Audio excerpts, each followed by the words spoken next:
Happy birthday. Thanks, mate. It's today? Oh, yeah. 40? Goes quick, buddy. But I want to take you back, take us back actually, man. I want to go back to 2000, former 3000 victory here. Yeah. So I was in that race, and I remember a young Spanish kid coming on the scene, and you destroyed the whole field, and Minardi, Formula One. How do you look back on those days? Well, I don't remember much of that time. I think probably as you do as well. But yeah, it was a different world. Obviously, you arrive to Formula One, everything is a surprise, everything is so big, you have so much media attention, and there are many things that you have to learn. But at the end of the day, it's the same competition, the same DNA in the motorsport, like you were doing in go-karts in other categories. So you arrive to these big places with these big motorhomes and big circuits, and when you win, like I did in 2000 here with the Formula 3000, everything becomes, 17 years ago. 17 years ago. The Renault days. Obviously, immense success there. Those years were the best ones of my career, and I could drive the car at my maximum, and I really enjoyed. You had the opportunity also to join me as a teammate, I think, but Physico took the opportunity, and but it was a good era of Formula One. I think the V10 engines and those cars were just amazing to drive. Not only for us, also for the fans, it was a very good show. And Michael was there as well. And when you have this big name, the whole sport, has a good repercussion. Biggest influence on your career? Who is the person that you really... I think Flavio. Flavio.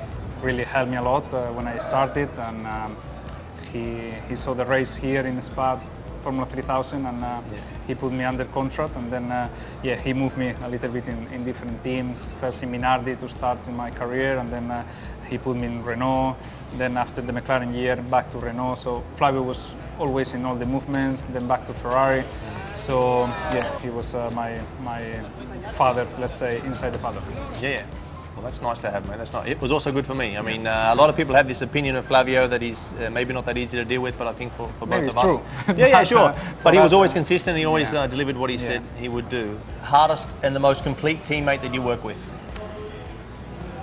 I think Jenson, let's say. Only 1 year and a half with him, but he's very fast, very talented, but also he worked very hard, and he's always committed. We have difficult times now, but he's never giving up and always pushing. So Fernando, the state of Formula One now, I mean, we've all been to the GPDA meetings. I was there with you back in the day. Have the drivers got enough power to what you want and what the drivers really enjoy out of the sport, and the fabric and the DNA of pushing the limits? And I think the fans love to know the drivers have been rewarded by the skills that you have. So have you got enough power? I don't think so. I think we're still missing some power, but Formula One has been like this probably all the time, so it's nothing new. But the fans, drivers, we all want big noise, big tires, big power, a good speed in the corners, and good fights. Because sometimes now the penalties are a little bit random. You don't know sometimes what you can do, what you cannot do. We need to save tires, we need to save fuel, we need to go a little bit against our instinct of driving and pushing at the maximum. So we want something back from the FIA and from the sport, and maybe next year we can have some of that. McLaren difference.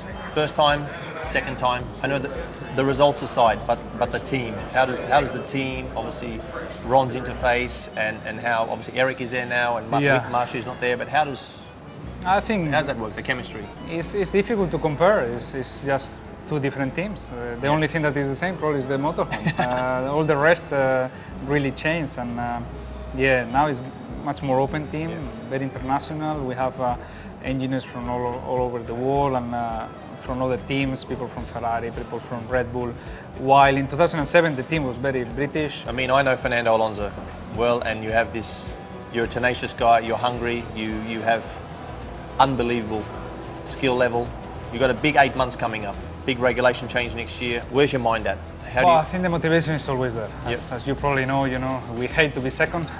Even in a road bike or even in a tennis match, we always want to win. So right now, as you said, the big hope is for next year with the regulation change. I think we have the opportunity to catch up Mercedes a little bit faster, because if the regulations stay like they are, it's difficult. You need a lot of time. And yeah, all our hopes are on there. Our weakness is still the power unit. The engine is a little bit down, so we have this 8 months to completely change the philosophy of the engine. 100% will be different next year, and yeah, it's just a hope, but it's a little bit more realistic next year than this year, for example, that we can catch up. Well, here is to a fast car next year. Really quick one. We want you back at the front of the grid, mate, because Sundays you're the man. So all the best, and Thank you. look for the third World Championship. Thank you. Thanks, mate. Cheers. Thanks.